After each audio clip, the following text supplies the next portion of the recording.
Hello दोस्तों, आज की इस वीडियो में हम CSS बेसिक कॉन्सेप्ट सीखने जा रहे हैं। इस सेक्शन में सेक्शन 3 वीडियो है। इस सेक्शन में हम लोग आज मेनली दो ही पार्ट पढ़ेंगे। CSS में कलर्स और बैकग्राउंड कलर्स और बैकग्राउंड के अलग अलग प्रॉपर्टीज़ क्या हैं और किसी भी एलिमेंट को विड्थ और हाइट कैसे देते हैं, ये सब आज के इस वीडियो में हम लोग सीखेंगे। और इन दोनों की मदद से हम लोग एक प्रोजेक्ट भी बनाएंगे। सिंपल से हम लोग एक कार्ड बनाएंगे। तो चलिए सबसे पहले स्क्रीन पर देख लेते हैं कि इस वीडियो के आखिरी तक हम लोग कैसा प्रोजेक्ट बनाएंगे। तो देखिए, तो दिख रहा होगा कि एक यहाँ पे स्पाइडरमैन का फ़ोटो है, उसके बाद से लाइंस दिख रहा है, उसके बाद से एक हेडिंग है, कुछ पैराग्राफ से डिस्क्रिप्शन लिखा गया है इसके बारे में, और एक डाउनलोड का बटन है। ठीक, तो ये एक डिज़ाइन है। तो इस वीडियो के अंत में ये कार्ड भी बनवाऊँगा। तो उससे पहले हम लोग सीखेंगे CSS कलर्स एंड बैकग्राउंड्स। ठीक, तो चलिए शुरू करते हैं। तो मैं VS कोड में आ जाता हूँ। ये पुराना वाला ही कोड है जब हम लोग CSS सेलेक्टर सीख रहे थे। तो आप लोग को CSS सेलेक्टर अच्छे से तरीके से समझ में आ चुका है, इसीलिए हम आप लोग किसी भी एलिमेंट पर डिज़ाइन करने के लिए रेडी हो चुके हैं। तो मैं एक यहाँ पर फोल्डर बना लेता हूँ।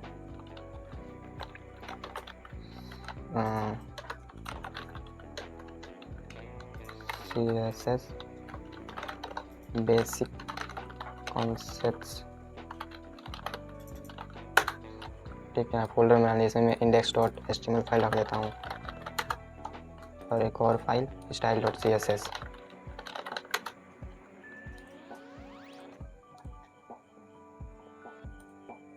ठीक है, index.html फाइल में एक बॉयलर प्लेट कोड लिखते हैं और यहाँ पर सबसे पहले CSS के फाइल को लिंक कर लेते हैं कि हम लोग बाद में भूल ना जाए। ठीक, तो ये यहाँ पर वही नेम देना है, स्टाइल जो यहाँ पर आपने फाइल बनाया। तो हम लोगों ने फाइल बनाया style.css, तो ये पहले से ही style.css है। ठीक, और style.css के यहाँ पर फाइल है। तो हम लोग पहले क्या सीखेंगे, CSS कलर्स। तो हम लोग देख लेते हैं किसी भी एलिमेंट पर कलर कैसे लगाते हैं। जैसे कि ये H1 है, मैं लिख देता हूँ CSS कलर्स। ठीक, ये हो गया और मैं इसे ओपन कर लेता हूँ लाइव सर्वर के साथ। Go live.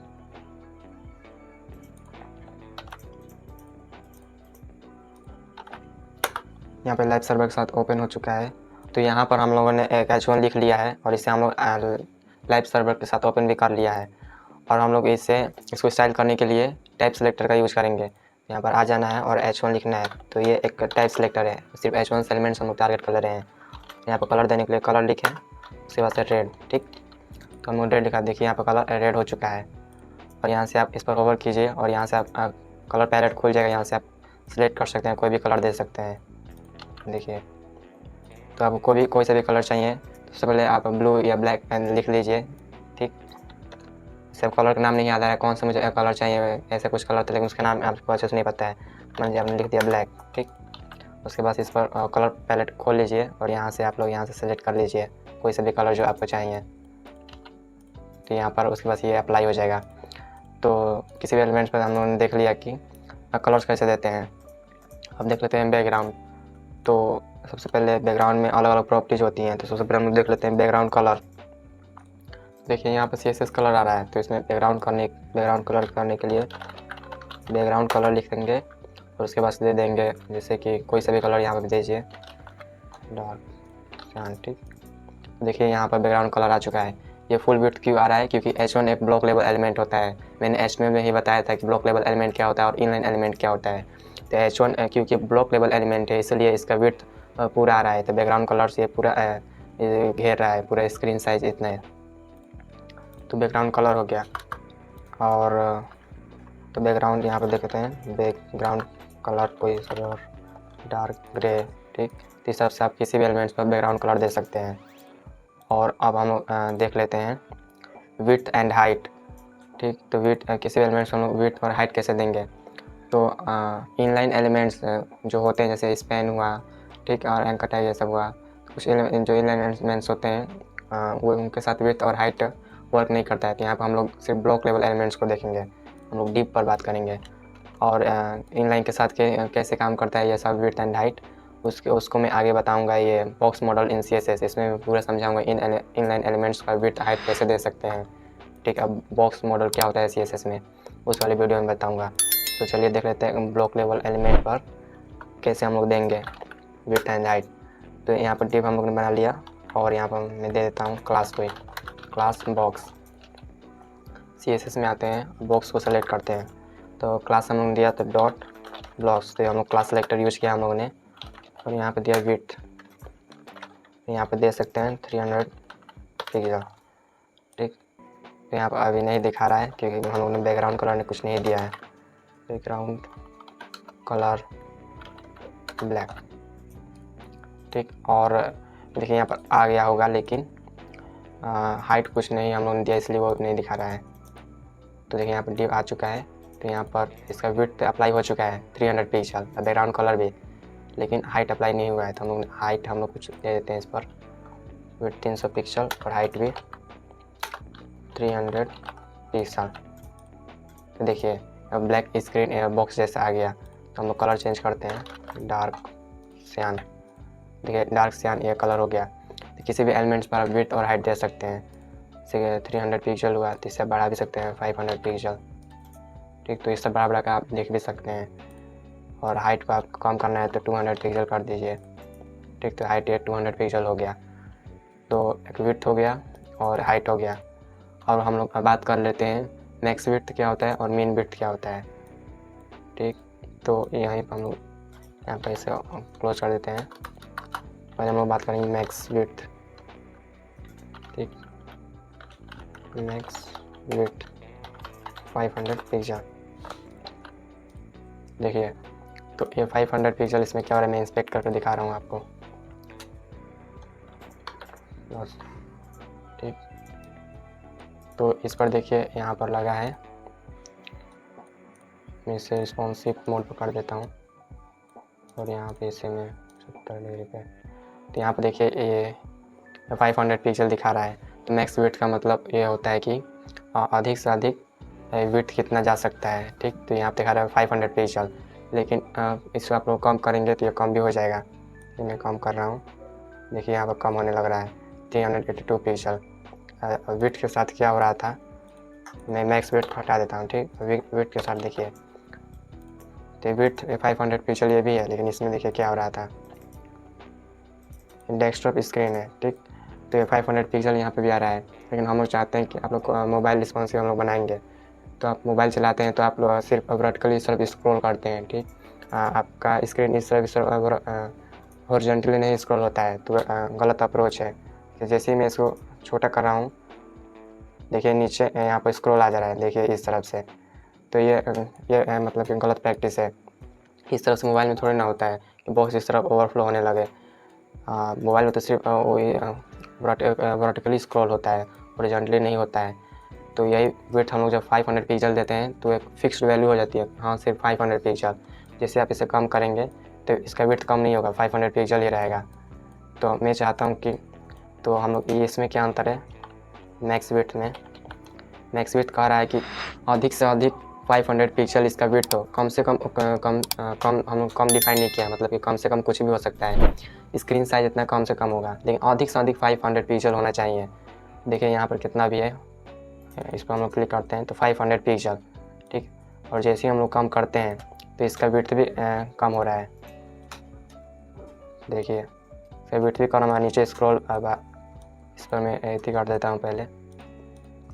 ठीक, देखिए इसका विड्थ भी कम हो रहा है और नीचे स्क्रॉल बार भी नहीं आ रहा है, लेकिन अधिक से अधिक 500 पिक्सल है। तो ये मैक्स विड्थ यही बताता है कि अधिक से अधिक इसका कितना पिक्सल होना चाहिए, 500 पिक्सल। और जैसे आप इसे कम करेंगे तो कम से कम स्क्रीन साइज इतना एडजस्ट होगा। जैसे 500 पिक्सल से कम होगा तो स्क्रीन साइज उसका विड्थ हो जाएगा, जो उसका स्क्रीन साइज है उतना ही उसका विड्थ हो जाएगा। देखिए 500 से जैसे ऊपर जा रहा है तो मैक्स विड्थ हम लोगों ने लगाया है, तो 500 से ऊपर ही उसका विड्थ नहीं बढ़ रहा है। जैसे ही हम लोग इसे कम कर रहे हैं तो मैक्स विड्थ मतलब यहाँ पर टूट जा रहा है और स्क्रीन साइज इतना इसका विड्थ हो जा रहा है। तो देखिए यहाँ पर तो इस तरह से पूरा रिस्पॉन्सिव हो चुका है, मोबाइल में भी अच्छा दिख रहा है और डेस्कटॉप भी जो हम लोग चाह रहे थे 500 पिक्सल्स दिखाए तो वो भी दिखा रहा है। अब हम लोग बात कर लेते हैं मीन विड्थ की। मीन विड्थ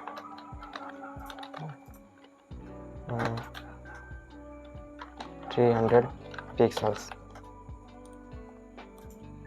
ठीक, तो देखिए यहाँ पर दिखा रहा है कि मतलब कि पूरा स्क्रीन हो चुका है। मीन विड्थ मतलब कम से कम 300 पिक्सल्स विड्थ रहना ही चाहिए, ज़्यादा से ज़्यादा कितना भी हो सकता है।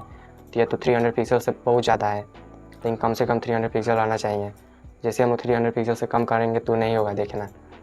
देखिए 300 पिक्सल से मैं कम किया, यहाँ पर देखिए ये विड्थ दिखाता है। जैसे मैं 300 पिक्सल से कम कर रहा हूँ तो यहाँ पर देखिए हो नहीं रहा है, तो मैं यहाँ पर ओवर कर देता हूँ 300 पिक्सल्स। ये ज़्यादा से ज़्यादा हो रहा है, और जैसे मैं कम कर रहा हूँ तो यहाँ पर देखिए नीचे थोड़ा सा अचानक से फ्लिप करते हुए आ रहा है जो स्क्रॉल है, तो ये ओवरफ्लो हो रहा है स्क्रीन से।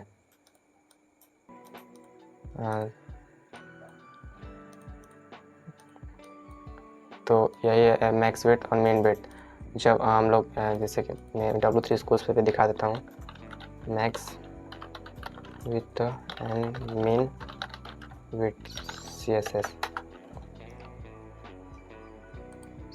Height width and max width. तो यहाँ से भी आकर आप देख सकते हैं विड्थ इतना हो जाए, height width, max width property set the maximum allowed width element. देखिए मैक्स विड्थ यही करता है कि मैक्सिमम कितना इसका विड्थ होना चाहिए, कम से कम कितना भी हो सकता है। और इसका अपोजिट है मेन विड्थ, कम से कम 300 पिक्सल होना ही चाहिए। तो यहाँ पर मैं कर देता हूँ 200। ये 200 हो चुका है। यहाँ पर कर देता हूँ 600 पिक्सल्स। इंस्पेक्ट, देखिए यहाँ पर स्क्रॉल आ चुका है, क्योंकि हम स्क्रीन साइज़ कितना हो गया 360, और हम लोग ने क्या दिया मेन विड्थ 600। हम लोग इस ब्राउज़र से क्या कर रहे हैं, इस एलिमेंट से, कि कम से कम इसका विड्थ, बॉक्स का विड्थ 600 होना चाहिए। ठीक, ज़्यादा से ज़्यादा कितना भी हो सकता है, लेकिन कम से कम 600 तो होना ही चाहिए। लेकिन यहाँ पर देखिए 360 हम लोग डिवाइस ओपन कर चुके हैं, इसलिए यहाँ पे स्क्रॉल बार आ रहा है, क्योंकि कम से कम 600 होना चाहिए, और 600 ये है भी, लेकिन यहाँ पर एक स्क्रॉल बार आ चुका है हॉरिजॉन्टली, तो गलत प्रैक्टिसेस है। ठीक, तो कभी भी मेन विड्थ और मैक्स विड्थ आप लोग कभी भी यूज करें तो ध्यान में रखकर यूज करें। इसी तरह होता है मीन हाइट और मैक्स हाइट, तो ये इसी जैसा कि ज़्यादा से ज़्यादा विड्थ कितना होना चाहिए, कम से कम विड्थ कितना होना चाहिए। तो आप लोग जान गए कि विड्थ क्या होता है, मैक्स विड्थ क्या होता है, और मीन विड्थ क्या होता है। ठीक, हाइट के साथ मैं आपको आगे हम लोग दूसरा एक यूज करते हैं यूनिट्स, तो उसको मैं आगे की वीडियो में बताऊंगा। तो विड्थ वाला ज़्यादा इंपॉर्टेंट था, इसलिए मैं पहले इसको बता दिया। अब देख लेते हैं बैकग्राउंड के बारे में, बैकग्राउंड्स के बारे में। तो बैकग्राउंड्स में अलग अलग प्रॉपर्टीज होती हैं, तो यहाँ पर रिफ्रेश करते हैं, विड्थ 200 पिक्सल्स ही रहने देते हैं। ठीक, और तो बैकग्राउंड कलर, इसे हम लोग 600 पिक्सल्स करते हैं, और हाइट को, इस हाइट को भी 500 पिक्सल्स कर देते हैं। तो ये ज़्यादा बड़ा हो गया, 400 पिक्सल्स कर देते हैं। ठीक, तो ये इसमें हम लोग एक इमेज दिखाएंगे बिना इमेज सोर्स को यूज किए। तो बैकग्राउंड इमेज, ठीक, और इसमें URL, यहाँ पर हम लोग अपने URL पास करेंगे। तो हम लोग यहाँ पे एक इमेज ला रहा हूँ, तो ये एक इमेज है, और F12 इसे रीनेम कर देता हूँ Spider-Man। ठीक, तो हम लोग इमेज कैसे दिखाएंगे, यहाँ पर बैकग्राउंड इमेज लिखेंगे, इमेज तो लिखे इमेज नहीं URL, और इसके अंदर दे देंगे spiderman.jpg। तो देखिए ये इमेज आ चुका है, लेकिन ये इतना बड़ा इमेज है कि ये दिख नहीं रहा है। तो एक कभी आप इमेज यूज करें तो इमेज, तो बैकग्राउंड इमेज हो चुका है यहाँ पर, और यहाँ पर हम लोग लिखते हैं, एक होता है बैकग्राउंड साइज, बैकग्राउंड का साइज क्या होना चाहिए। तो यहाँ पर कवर, तो कवर मतलब कि जितना भी एलिमेंट, जितना भी बॉक्स है विड्थ एंड हाइट, उसको पूरा कवर कर लिया जाए। जैसे कि हम लोग इसमें कुछ H1 भी देते हैं इस बॉक्स के अंदर, CSS बैकग्राउंड इमेज, और कुछ पैराग्राफ भी देते हैं, लॉरेम टी। देखिए तो यहाँ पर CSS बैकग्राउंड इमेज, और यहाँ पर पैराग्राफ ही आ रहा है। तो जो पैराग्राफ है उसको हम लोग कलर वाइट दे देते हैं, यहाँ पर नहीं, तो यहाँ पर थोड़ा दिखे, और ये बैकग्राउंड कलर यहाँ से हटा देते हैं, इस कलर्स को रहने देते हैं सिर्फ कलर। तो CSS बैकग्राउंड इमेज इसको भी हटा देता हूँ, H1 को। यहाँ मैं बस बॉक्स को रहने देता हूँ। देखिए इस इमेज के ऊपर CSS बैकग्राउंड इमेज आ रहा है, तो इस बॉक्स के अंदर जो H1 है, बॉक्स के अंदर जो H1 है उसका मैं कलर वाइट कर देता हूँ। तो अब ये दिख रहा है। देखिए पीछे बैकग्राउंड इमेज है और उसके ऊपर हम लोग HTML का कोड लिख रहे हैं। तो ये बैकग्राउंड साइज कवर करने से क्या हुआ कि पूरा जितना विड्थ एंड हाइट है इस एलिमेंट्स का, अभी केस में क्या है 600 विड्थ है और 400 पिक्सल हाइट है, 600 विड्थ और 400 पिक्सल हाइट, तो इतना पूरा कवर कर ले रहा है इमेज। और कंटेंट में करने पर क्या होगा कि जितना हमारा कंटेंट है, जैसे कि H1 में जितना कंटेंट है, पैराग्राफ में कितना कंटेंट है उतना हो जाएगा। देखिए तो और ये बैकग्राउंड रिपीट, इसी चीज़ को नीचे भी एक बार रिपीट हो रहा है, तो हम लोग लिखेंगे, इसको हम लोग कवर कर देते हैं और बैकग्राउंड रिपीट नो रिपीट, तो ये बार बार रिपीट नहीं होगा। मैं आपको यहीं पर दिखा दे रहा हूँ CSS बैकग्राउंड्स। देखिए बैकग्राउंड कलर्स, बैकग्राउंड इमेज हम लोग देखते हैं। देखिए इस तरफ से आप बैकग्राउंड इमेज लगा सकते हैं।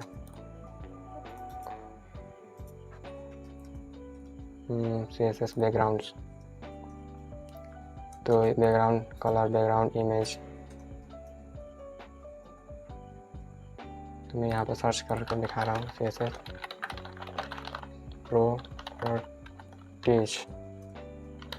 प्रॉपर्टीज।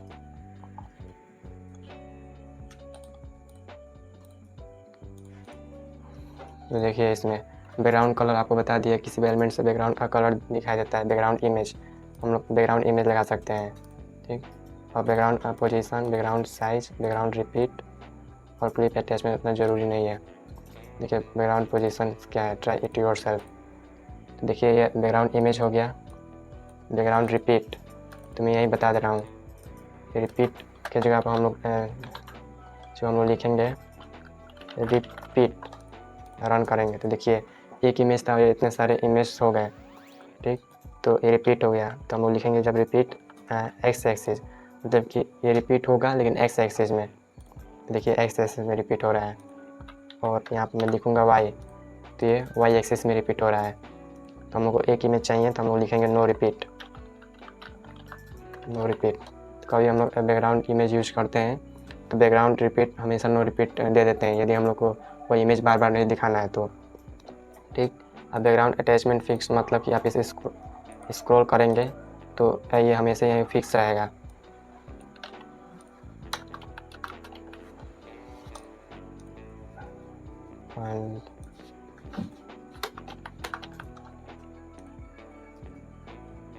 रन, देखिए मैंने यहाँ पर आपको बहुत सारा कंटेंट डाल दिया, और जो पीछे बैकग्राउंड इमेज आपको दिख रहा है, मैं स्क्रॉल कर रहा हूँ लेकिन वहीं पर वो फिक्स है। तो बैकग्राउंड अटैचमेंट प्रॉपर्टी से हम लोग उसे फिक्स कर सकते हैं। और बैकग्राउंड पोजीशन क्या होता है, देखिए इमेज सेंटर में आ रहा है अभी, तो हम लोग यहाँ पर लिखेंगे टॉप, उसके बाद से रन करेंगे तो टॉप पर आ रहा है। जैसे हम लोग चारों वैल्यू दे सकते हैं, लिखेंगे लेफ़्ट में आ गया, ठीक। तो हम लोग चाहते हैं कि टॉप में रहे, इस कॉर्नर पर दिखाना चाहते हैं, टॉप पर रहे लेकिन लेफ़्ट में रहे, तो यहाँ पर हम लोग लेंगे टॉप लेफ़्ट। देखिए टॉप पर और लेफ़्ट पर आ गया।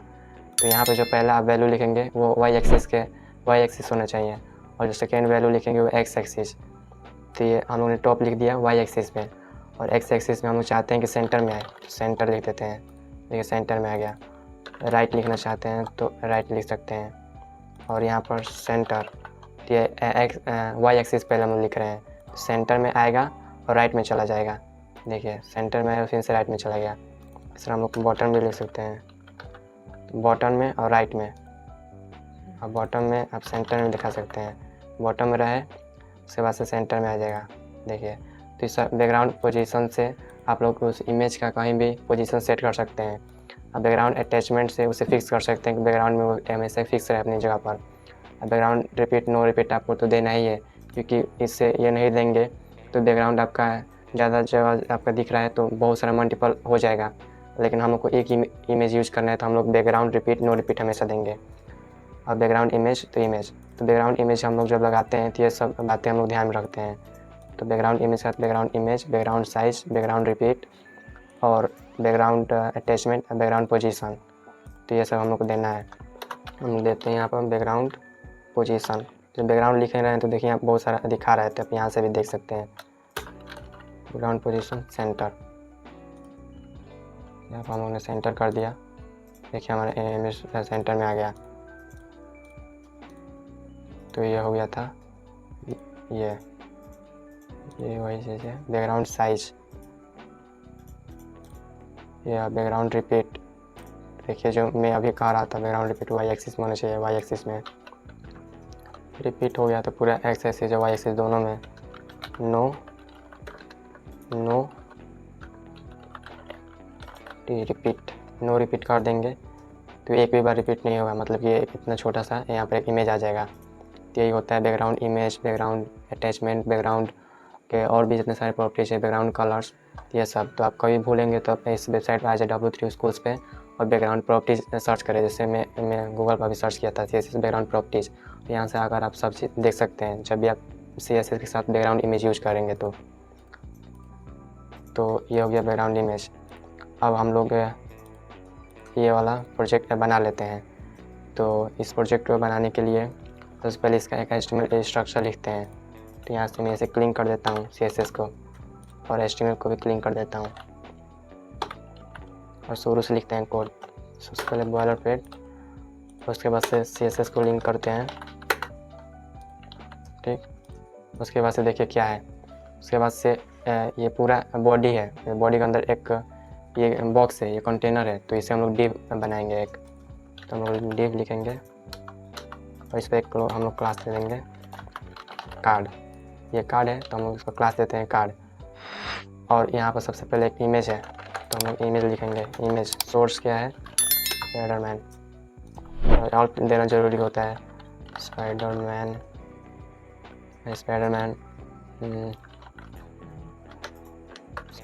इमेज, ठीक।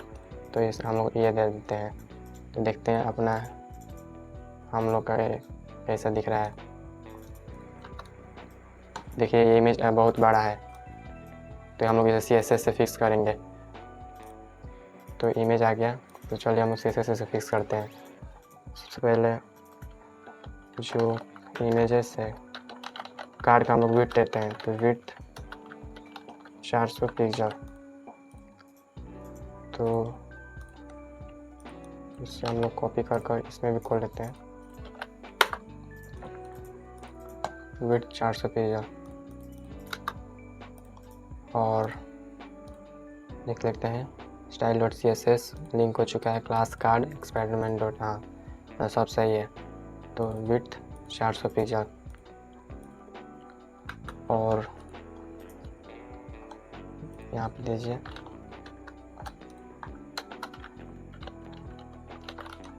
मैक्स, यहाँ पे इमेज को दे दीजिए मैक्स विड्थ 100%। तो कभी भी अभी के लिए ये भूल जाए, मैक्स विड्थ मैंने बताया और 100% यहाँ पे क्यों मैंने यूज़ किया। कभी इमेज के साथ ये प्रॉपर्टी मैं ज़्यादा से ज़्यादा यूज़ करूँगा, आने वाली वीडियो में मैं इसे बता दूँगा। तो इसका मतलब कि इमेज का मैक्स विड्थ 100% होना चाहिए। परसेंट यहाँ पर मैंने क्यों लिखा, पिक्सल क्यों नहीं लिखा, तो इसका अगला वीडियो होगा CSS यूनिट्स, तो उसी में मैं पूरा बता दूँगा पिक्सल्स क्या होता है, ये परसेंटेज क्या होता है, हम लोग कोई VS यूज करेंगे तो ये क्या होता है, ये सब CSS यूनिट्स कहलाते हैं। ये सब क्या होते हैं अगले वीडियो में बता दूँगा। तो ये विड्थ हो गया 400 पिक्सल। इसमें देखिए बैकग्राउंड ब्लैक दिखाई दे रहा है, तो हम लोग बॉडी में आ जाते हैं। बॉडी को सेलेक्ट कर लेते हैं, उसके बाद से बैकग्राउंड कलर ब्लैक। तो देखिए बैकग्राउंड कलर ब्लैक हो गया। आप देखिए इसमें अब क्या दिखाना है, ये एक लाइन दिखाना है। तो ये लाइन HR टैग है, देखने में लग नहीं रहा है लेकिन ये HR टैग है, मैं दिखा रहा हूँ। इमेज के बाद से HR मैंने लिख दिया। तो देखिए यहाँ पर एक लाइन आ रहा है, तो HR टैग को हम लोग स्टाइल करेंगे। तो यहाँ पर हम लोग लिखेंगे HR, और इसका हम लोग देंगे हाइट दे देते हैं 3 पिक्सल्स। देखिए HR टैग थोड़ा बोल्ड हो गया, उसका हाइट बढ़ गया। और हम लोग कलर देते हैं बैकग्राउंड कलर रेड, देखिए रेड हो गया। तो ये इसके जैसा। उसके बाद से अब क्या है, एक ये H1 है, तो इसे मैं कॉपी करता हूँ और HR के बाद से ही एक H1 लिखा गया था, H1 कॉपी पेस्ट। H1 को भी डायरेक्ट हम लोग टाइप सेलेक्टर से यूज कर लेंगे। तो H1, तो H1 का कलर थोड़ा पिंक है, तो हम कलर देते हैं पिंक। देखिए इसका कलर भी आ गया। उसके बाद से क्या है, ये पैराग्राफ है, तो हम लोग पैराग्राफ लिख देते हैं टैग के अंदर। यहाँ पर देखिए ये पैराग्राफ भी आ गया, लेकिन दिख नहीं रहा है। इसे ओवर देखिए सर दिख रहा है, क्योंकि ओवरऑल ब्लैक कलर होता है। हम लोग ने बॉडी का कलर तो ब्लैक कर दिया, लेकिन ये जो टेक्स्ट का कलर है उसको हम लोग को वाइट करना पड़ेगा, नहीं तो ब्लैक मिल जा रहे हैं, इसलिए दिख नहीं रहे हैं। तो यहाँ पर हम लोग आ रहे हैं और पैराग्राफ को लिख रहे हैं कलर वाइट। ये कलर वाइट हो गया। अब देखिए यहाँ पर वाल्स के बाद से थोड़ा गैप दिख रहा है, यहाँ पर गैप नहीं है। तो गैप क्रिएट करने के लिए हम लोग क्या करेंगे, 2 BR टैग यूज कर लेंगे। एक BR लाइन्स को ब्रेक करने के लिए, एक BR एक बार और लाइन्स को ब्रेक करने के लिए, तो गैप आ जाएगा। गैप आ गया। उसके बाद से देखिए यहाँ पर एक डाउनलोड का बटन है, तो यहाँ पर हम लोग पैराग्राफ के बाद से बटन बनाते हैं डाउनलोड। ठीक, देखिए यहाँ पे हम लोग का भी डाउनलोड का बटन आ चुका है। अब यहाँ पर देखिए ओवरऑल कलर थोड़ा सा ग्रे दिखाई दे रहा है, इसका बैकग्राउंड कलर। इस पर जो कार्ड का जो पीछे का कलर है यहाँ पर नहीं दिखा रहा है।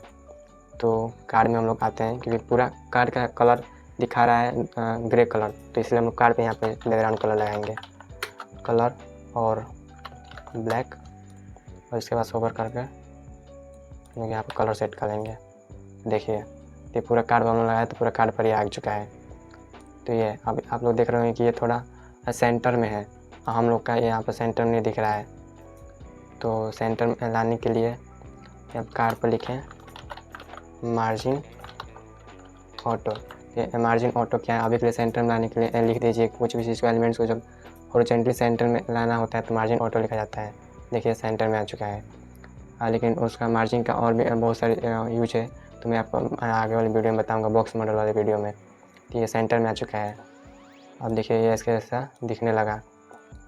मैंने इसको जूम किया है ताकि स्क्रीन थोड़ा दिखे। अब हम लोग को क्या करना है, पैराग्राफ का कलर यहाँ पर ब्लू है, हम लोग का वाइट है, तो हम लोग पैराग्राफ कलर ब्लू कर देते हैं। और पैराग्राफ कलर ब्लू, तो एकदम ही ब्लू नहीं है, थोड़ा सा चेंज है ऐसा। तो पैराग्राफ कलर ब्लू हो चुका है। अब ये डाउनलोड का button red, background colour red है और उसका कलर वाइट है। तो बटन को भी हम लोग सेलेक्ट कर लेते हैं, बटन यूजिंग टाइप सेलेक्टर, और यहाँ पर लिख लेते हैं बैकग्राउंड कलर रेड। तो देखिए हम लोग का बैकग्राउंड कलर रेड हो चुका है, लेकिन कलर ब्लैक है, तो कलर वाइट हम लोग कर देते हैं, कलर वाइट। देखिए यहाँ पर कलर वाइट हो चुका है। तो इसके जैसा एकदम हम लोग का भी बन चुका है। यहाँ पर एक और थोड़ा सा डिफरेंस है कि जो HR टैग है वो विड्थ थोड़ा कम है, हम लोग का HR टैग का विड्थ ज़्यादा है। तो HR टैग पर आते हैं, यहाँ पर लिख लेते हैं हाइट की जगह विड्थ, और यहाँ पर लिख देते हैं 150 पिक्सल। तो ये ज़्यादा छोटा हो गया, यहाँ पर थोड़ा बड़ा है, हम लोग लिख देते हैं 300 पिक्सल, थोड़ा सा और 350 पिक्सल। तो इस तरह भी आप भी शुरू में आपको इस तरह बार वैल्यू चेंज करके देखना पड़ेगा कि इस पर सही बैठ रहा है। तो देखिए हम लोगों ने ये पूरा ये कार्ड वाला प्रोजेक्ट यहाँ पर भी हम लोग ने बना लिया है। तो आप भी, मैं यहाँ पर टास्क देता हूँ कि आप भी एक ऐसे प्रोजेक्ट बनाइए। एकदम यही नहीं, आप यहाँ पर एक रेसिपी कार्ड बनाइए, यहाँ पर एक रेसिपी का फ़ोटो दिखा दीजिए। उसके बाद से एक ऐसा HR टैग लगा कर इसको डिज़ाइन कर दीजिए, अपने हिसाब से कलर्स दे दीजिए, बैकग्राउंड कलर। यहाँ पर कुछ टेक्स्ट लिखिए, अंदर H2 बनाइए, बटन्स डालिए, और टेबल भी बना दीजिए, फॉर्म्स बना दीजिए। ठीक, तो इस तरह पूरे पेज को इस तरह हॉरिजॉन्टली डिज़ाइन कीजिए। इसके हाइट और विड्थ को चेंज करके देखिए। ठीक, और यहाँ पे देखिए जो ये प्रोजेक्ट है, ये मोबाइल रिस्पॉन्सिव है। मोबाइल में भी हम लोग खोल रहे हैं तो ऐसा ही दिख रहा है। तो 50% पे तो 100% में कर दें। देखिए मोबाइल में भी सही दिख रहा है, लेकिन इससे हम लोग जब अपना वाला जब ओपन कर रहे हैं तो देखिए यहाँ पर ये हॉरिजॉन्टली स्क्रॉल हो रहा है। लेकिन मैंने आपको बताया था कि हॉरिजॉन्टली स्क्रॉल गलत चीज़ है। इस मोबाइल में सिर्फ स्क्रॉल होगा तो ख़राब दिखेगा। तो इसको हम लोग कैसे फिक्स करेंगे? तो यहाँ पर देखिए हम लोगों ने यूज किया है विड्थ। तो हम लोगों ने यहाँ पे विड्थ यूज किया है कार्ड में 400 पिक्सल, मतलब कि 400 पिक्सल उसका विड्थ रहेगा। तो यहाँ पर हम लोग यूज करेंगे मैक्स विड्थ। तो देखिए यहाँ पर आ जाता हूँ मैं, ठीक, और यहाँ पर मैं ओपन करता हूँ। तो उसके बाद से इस तरफ से इस तरह रिस्पॉन्सिव, देखिए ऐसे मैं छोटा कर रहा हूँ तो देखिए ये ओवरफ्लो हो जा रहा है। HR जो टैग है वो बड़ा हो जा रहा है। तो उसका हम लोगों ने दिया था HR टैग का विड्थ 350 पिक्सल, तो इसको भी हम लोग मैक्स विड्थ कर देते हैं। मतलब कि ज़्यादा से ज़्यादा इतना हो, और जब हम लोग कम करने लगेंगे तो स्क्रीन साइज इतना हो जाएगा। तो देखिए इतना हुआ, जैसे हम लोग कम कर रहे हैं तो स्क्रीन साइज इतना हो जा रहा है। तो ये अब एकदम रिस्पॉन्सिव हो चुके हैं। मोबाइल में भी सही दिख रहा है और कंप्यूटर और PC में भी सही दिख रहा है, लार्ज स्क्रीन में भी। देखिए तो यहाँ पर हम लोगों ने इसलिए मैक्स विड्थ यूज किया। तो कभी भी आप विड्थ यूज करें तो उसके साथ मैक्स विड्थ जरूर यूज करें, ठीक, ताकि रिस्पॉन्सिव हो सके। हम लोग विड्थ यूज कर रहे थे तो यहाँ पर तो सही दिख रहा था, जैसे हम लोग मोबाइल में उसको कर रहे थे, देख रहे थे, तो विड्थ हम लोग यहाँ पर दिया था 400 पिक्सल, ठीक, कार्ड के विड्थ को। मोबाइल में भी 400 पिक्सल दिखा रहा था, तो ज़्यादा बड़ा हो जा रहा था। आप ही सोचिए यहाँ पे तो सही दिख रहा है, लेकिन इतना बड़ा स्क्रीन मोबाइल का तो नहीं होता है, तो उसमें ये स्क्रॉल होने लगेगा। तो इसलिए हम मैक्स विड्थ लेते हैं कि ज़्यादा से ज़्यादा 400 पिक्सल्स रहे, और 400 पिक्सल से जैसे स्क्रीन साइज कम हो, स्क्रीन साइज इतना उसका विड्थ हो जाए।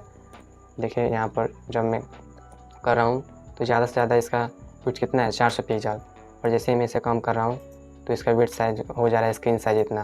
तो पूरा रिस्पॉन्सिव बन चुका है। तो ऐसे ही प्रोजेक्ट आप भी बनाइए और अपने फ्रेंड्स को शेयर कीजिए, ताकि आपको लगे हाँ आप CSS सीख रहे हैं और आपका भी कॉन्फिडेंस बिल्ड होगा, ठीक। तो आज हम लोगों ने जाना कि CSS में कलर्स क्या होते हैं, और बैकग्राउंड्स और बैकग्राउंड के सभी प्रॉपर्टीज़ को जाना, और उसके बाद से विड्थ क्या होता है, मैक्स विड्थ क्या होता है, हाइट कैसे हम लोग किसी भी एलिमेंट पर देते हैं। ये 2 चीज़ हम लोगों ने जान लिया। और अगली वीडियो में हम लोग सीखेंगे CSS यूनिट्स, जैसे कि मैंने यूज़ किया था पिक्सल्स, और एक जगह मैंने यूज़ किया था परसेंटेज, ठीक। तो ये सब क्या होते हैं तो अगली वीडियो में हम लोग जानेंगे CSS यूनिट्स में।